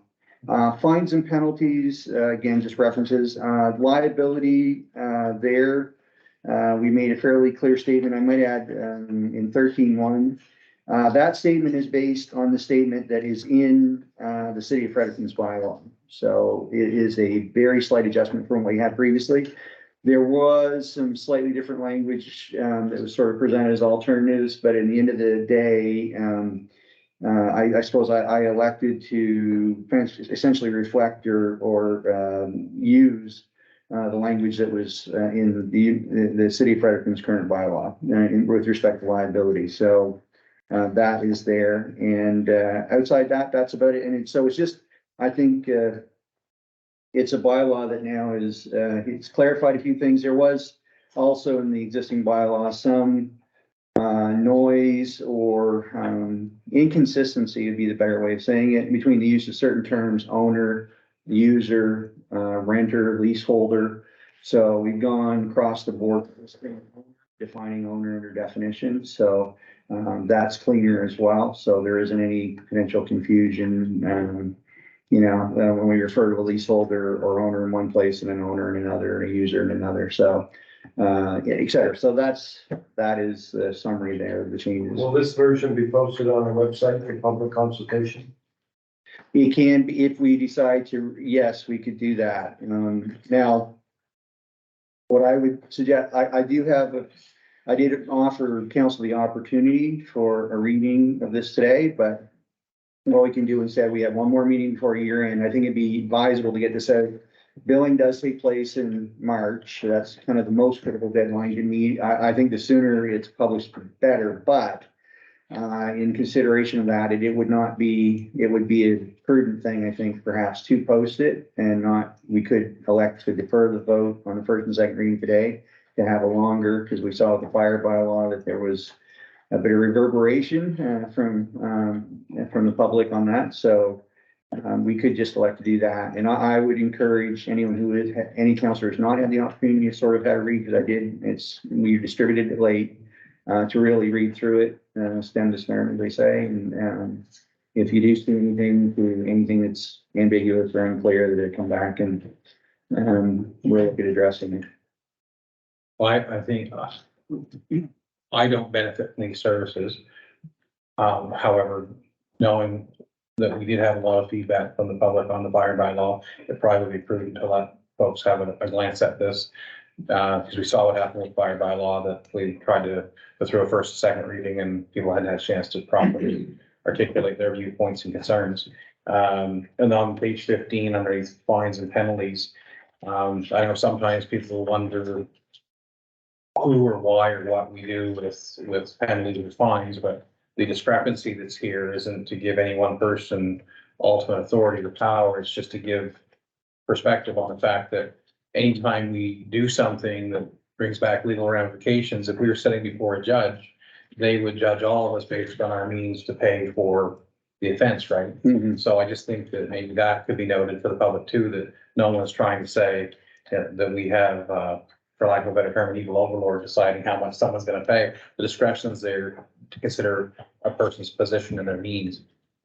Yeah, and without, offer this context too, like the administration takes a generous view of issues with, water and sewer service. Right now, we're dealing with a situation where we're not under strict obligation to act, if you will, because by all evidence, it appears that the issue may reside on private property, but we're still assisting and helping and may actually go forward with work in that case, because it ends up being, I think, the right thing to do. And it has to do with the way the system was configured decades ago, and configured in a way that we probably wouldn't allow today. But because of that, it sort of disadvantages the homeowners. It's sort of where a sewer pipe from one property goes through another homeowner's property. So anyhow, just to say that the discretion you're referring to, like we certainly are, use that with extreme caution and consideration, for the homeowners. Oh, I like that. I think that's the right thing to do. We've decided to, let the public have a look at this. As I think it should be. We need a motion to defer this. Moving forward, I thought we had reached consensus earlier in the year that any bylaw that we go would require 30 days notice on the website. As a standard procedure or policy of the town. Probably, I'll take a note of that. It probably needs to be documented as such. I don't think that's part of any policy and or, we have it currently, but it could I know be. we've discussed it, maybe we don't have a policy yet. I know it was, in previous councils where I have served, it was, just regular practice that we did that, so. Okay. So we'll move on to item 10.2, proposal for an alternative police service. Just as a, I don't know if this is, I guess it ends up being a point of order perhaps, but not actually discuss it specifically, and I didn't have this on the agenda, and I'm certainly, if the mayor doesn't want to discuss it at this time or council, that's fine, but we had a meeting, the treasurer and I had a meeting today with representatives of Department of Justice and Public Safety pertaining our payment for the RCMP and our non-payment to the RCMP. So I believe at this stage, it would be my counsel that we go forward with paying. And I say that because I think we received information from them. They've been quite forthcoming and active in terms of, we received a presentation from them. Comparison, it was Carla Miller was the lady that we dealt with, and also Matthew Boyer, who actually works on the budgets with us. And long story short, I don't know that any purpose is served at this point by going forward with non-payment, and that actually it would be an interest probably to pay the bill. I think the province has been fair and responsive with us and open about the situation. And I think it's that if we paid, it would be an act of good faith on our part that we've had our day. The province provided any insight to the questions that were asked? They have, and I'll work a little from memory here with help perhaps from the treasurer. Fundamentally, yeah, and thank you. This is part of the presentation she shared. This particular slide, which I don't have in part of the council package, but which is pretty instructive. The largest reason why we pay such a high percentage of our general operating budget is because we're 3/4 LSD. And because the LSDs pay 28 cents, 28 cents of their tax rate went toward paying the RCMP. They don't pay for roads, of course, except through the province, but they don't pay. Our budget, we had road work, we had other expenditures they do not have, and it's a natural or it's a standard feature of their budgets, of any LSD's budget across the province, which she demonstrated, that they pay a high percentage of their taxes, of their budgets, their RCMP. And actually, if you look on here, I can just read them. Hartland and compare, Rob, when you compared it to Nakwik Mill, okay? Yeah. Because that's all LSD there. Right, there's two factors here. I'll give it a part of A and B in this. For start, part of what we pay for is the number of policemen. So they actually have 0.6 policemen for every 1,000 residents, and we had 0.9. You say it's 0.3, that's 50% more. That's part of the reason there's a big gap with them. The other reason again is that in Region 11, forgive me, I'm just losing my train of thought here for a moment. What I'll do is hop to point B here just for a sec. If you look at our LSDs, Hartland in 2022 paid 17% of its budget toward police, and in 2023 paid 17% of its budget toward police. That didn't change. I'll just read down through Simons, Somerville, Brighton, Wakefield, Coldstream, Peel, paid 41, 38, and 46% of their budgets for police. Which Carla and Matthew told is consistent with what other LSDs are paying in terms of a percentage of the general around. Where Hartland is unique is I don't know of another town that is 3/4 LSD in terms of its population. The problem, there may be, but I'm not aware of it. And it's because in all case of all LSDs, they pay a much higher percentage of their budget toward police. So they're paying more than, every one of those paying more than double what Hartland does as a percentage of their general operating budget for police. And again, 3,000 or 4,000 persons are residents of LSDs. So that goes to explain why, to a large extent, why we pay so much. Why MacWick pays so much less is partly a function or largely a function of the fact they have 50% fewer officers per 1,000 people than we do. And the formula, which is comes in 3 parts. They say in tier 1, cost of detachment policing, that is based solely on how many officers you have. And now 0.9, I might add, is not a super high number as it goes. There are others that have 1.3 and 1.2 and 1.1, that kind of thing. So we're still low overall. Had we had 1.2 or 1.3, we would have been charged even more than what we are. But nevertheless, it just so happens that NACWIC has an extremely low, it has the lowest of the ones that they give as a list. It had the lowest number of officers per 1,000 of any and that we received from them. So that does start to explain it. Is there anything you would add?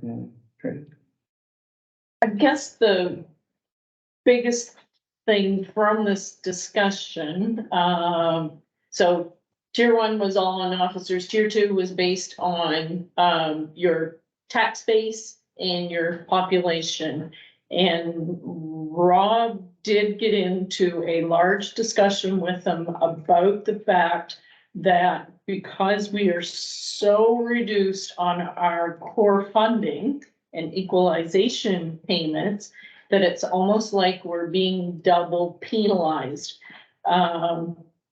They can't comment to that because, of course, it's not their purview. But the biggest thing is that the biggest part of our costing model is based on tax base, which is working against us in this model, and also working against us in a revenue model. So I'm not sure if. Yeah, there's a couple things that when we were speaking earlier today, it was a good discussion.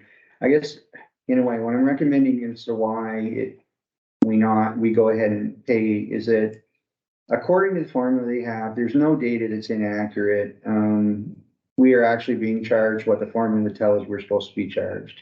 We went back to them about Wakefield outside, Yeah. and asked them to Yeah, revisit that, and they had done that, and there was the numbers that they came forward with, did substantiate what they were saying. But the biggest thing that they also talked about is just remembering that an LSD is 70 cents versus a town at $1.51. So when you take that 28 cents out of 70 cents, it is a bigger portion of the budget. And when you look at us at 75% weighted on the LSD side, with the calculation just pushes the margin to that 27%. Go ahead. Yeah. Would it be fair in time for our meeting on December 12th to have a bit of a briefing on this? Because withholding those funds was a big deal. I, just speaking for myself, I can't speak for all council, but we were not aware that the province had come back with this level of explanation. Just happened today. So having a brief before we make a motion or whatever is required to pay a substantial amount of money might be beneficial. Is that fair? It is, and I think that's a good We'll do that. We'll follow that. We'll prepare something for the meeting on the 12th. I would say what we continue to be vigilant though about is that, and Tina and our treasurer spoke to this. I think there are two ways in which the formula is in my view, unfair. Is that one is what I said, like the province already seeks to redress differentials in tax assessment through core funding utilization. When they make that a part of the RCMP costing formula, they're doubling down on that. They're doing it twice. So we both lose out on core funding on one side, which then you would think gets you to zero. But then by referencing that in your policing formula, you're penalizing it. So we pay more, out of expenditures and we lose out of revenue. On both sides of on the fence, we lose. The second thing is, if you are concerned as a province is in your capacity to pay as a town, why do you not also consider, and you're considering the wealth, if you will, of the municipality, why do you not consider the level of reserves in any of these calculations? Because your level of reserves allows you to not have to borrow money and pay interest on that money and make the paybacks. When towns have millions of dollars in reserves and some don't, why isn't that factored? If they're looking at tax assessment because some towns are considered poorer than others, why then would you not consider your savings? Like two people who make $100,000 a year, but one has $10 million in the bank and the other has none, are not equivalently wealthy. So in my view, and both those two levels, I think there's a case at least to be made that the formula should be adjusted to reflect both of those facts around the town when you're measuring them. So in any event, so it's not as if we're raising the white flag and saying the issue is over or that Hartland shouldn't be treated differently than it is. But on the basis of they've come forward and provided information that says, according to the formula they have and the data they have and what actually then they're giving us the right figure. And that in and of itself, we can't, and that that formula is what they apply everywhere. So our case but we'll talk about on the 12th, but anyway, that was the upshot. But I will say, like, I think the province has been good and forthcoming and it paid the work Carla has done and the intention we got, not just the meeting today, but it's I think third time I've spoken to Carla. So it's not, we've had the door, and she's, by the way, presenting a brief to the minister on this subject. So the information, the results of the conversation we had and the information she's provided and that we provided is all getting funneled to the minister as part of this. And we did still ask for a meeting with the minister to make a broader case. The challenge is the issue of core funding, of course, does not reside in justice and public safety. It resides in another part of the government. So well, that's what we sort of talked about today is who do we go? In her brief to the Minister of Public Safety. He's also invited as to potentially participate in the group that's gonna judge how the new formula is configured. So, and that our feedback would be considered, and one of us might sit on that working group. So That's good. Yeah. In addition to that working group, she didn't reference specifically which government structure examined that formula. Oh, it's theirs. It's the Department of Justice and Public Safety. They're the authors of that formula. Okay, they're the owners and authors of it. Yeah. So we'll leave that to the 12th then. Okay, great. And in just having discussed this piece with protective services, and knowing our flyer pamphlet, newsletter that's going out, talking about taxation and so on, and increases forthcoming in the new year. It was noted that we already know there's an increase in police costs with the RCMP. There's a projection of an increase amount that we're spending there. We have that number. Yeah, and as the commanding officer, Dan Sharpe, shared this evening, there will be some additional officers coming to the area. Now, I don't know that increase in cost that we're going to see this coming year has anything to do with the increase in the 5 officers, right? I don't believe so, in the sense that last year's year over year was about 11%. It was a big hit we took last year, and that was across the board LSDs and old Hartland.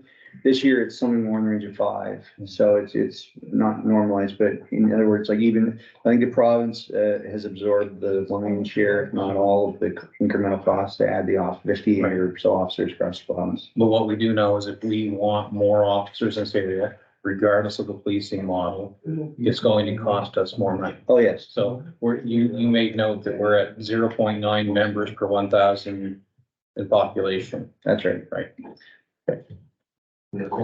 Yeah, I should say, they did provide information today, what their goal, the province, just for information of council, is to get everyone up to was it 1.0? I think it was 1.0, or was it, yeah, I'm pretty sure it was 1.0 across the board. There are some that are over that right now, so there were a couple that were really low, and so the officers are not being added, if you will, in equivalent or prorated way.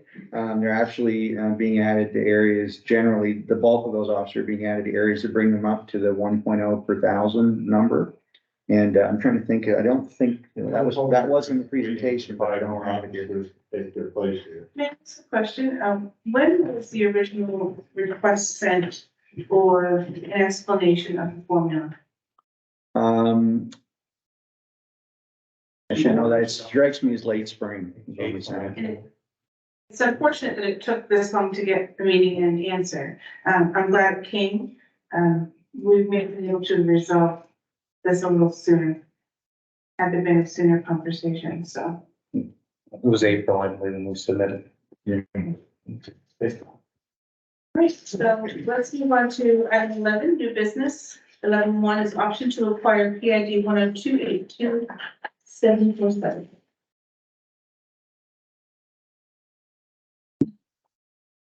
You have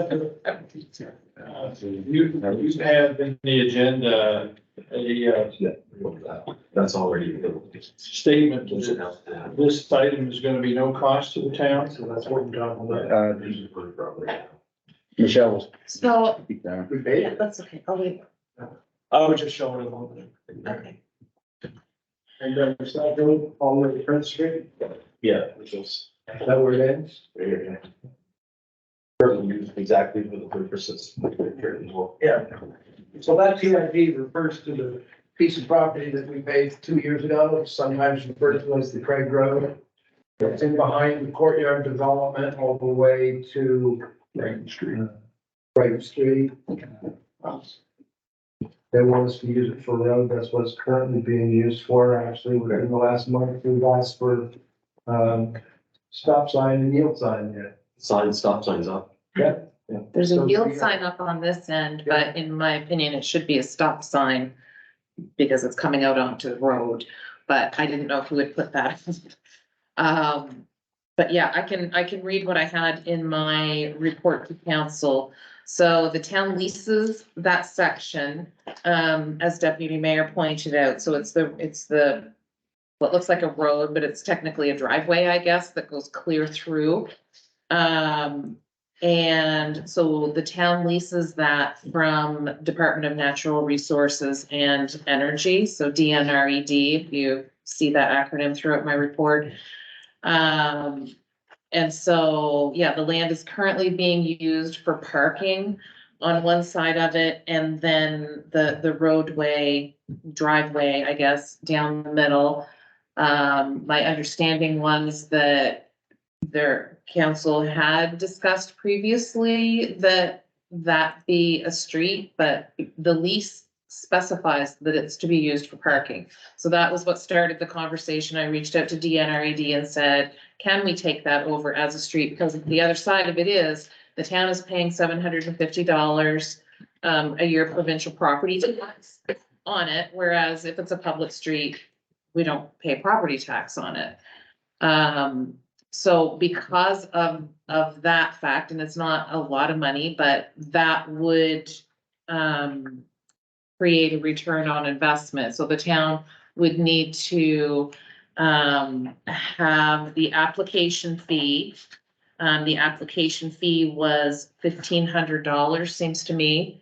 And Application for what? to DNRED, so we have to apply to acquire that piece of land as opposed to leasing it.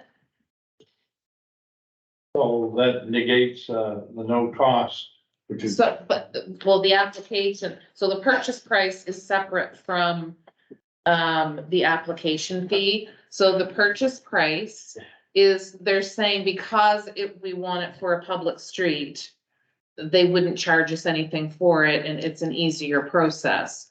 They would have to consult with the Snowmobile Federation on how much room they need on either side of their trail. I believe it's already surveyed off properly there, but they said they would have to consult with them because they lease the trail.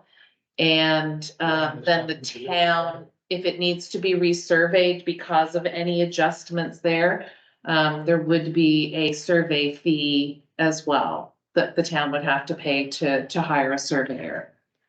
Or would council prefer to just leave it the way it is? And My only question would be, is if this was to go through and become a street, is there zoning variances that would prohibit what parking's there now? no, because you can have parking along the side of the street.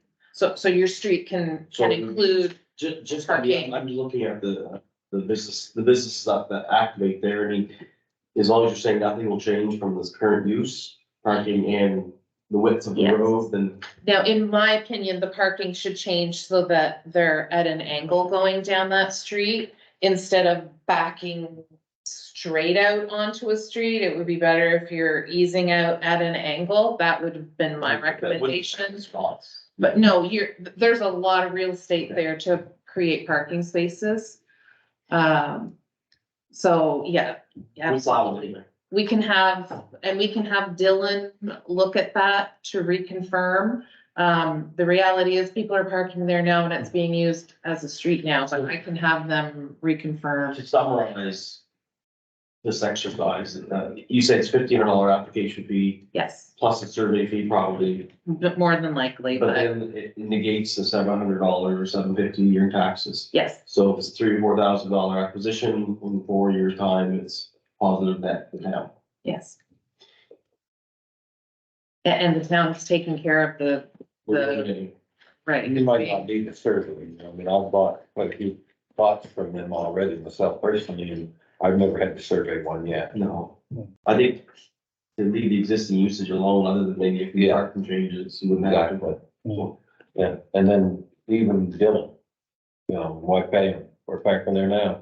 Yeah. Really, if they can do it for $1,500 and walk away from it, do it and forget about Dylan and the whole works, because you're using it now and you're parking there now, so why change anything? And there's dumpsters there as well. Yeah. Garbage collection. Any environmental concerns? That roadway was originally part of the railway system.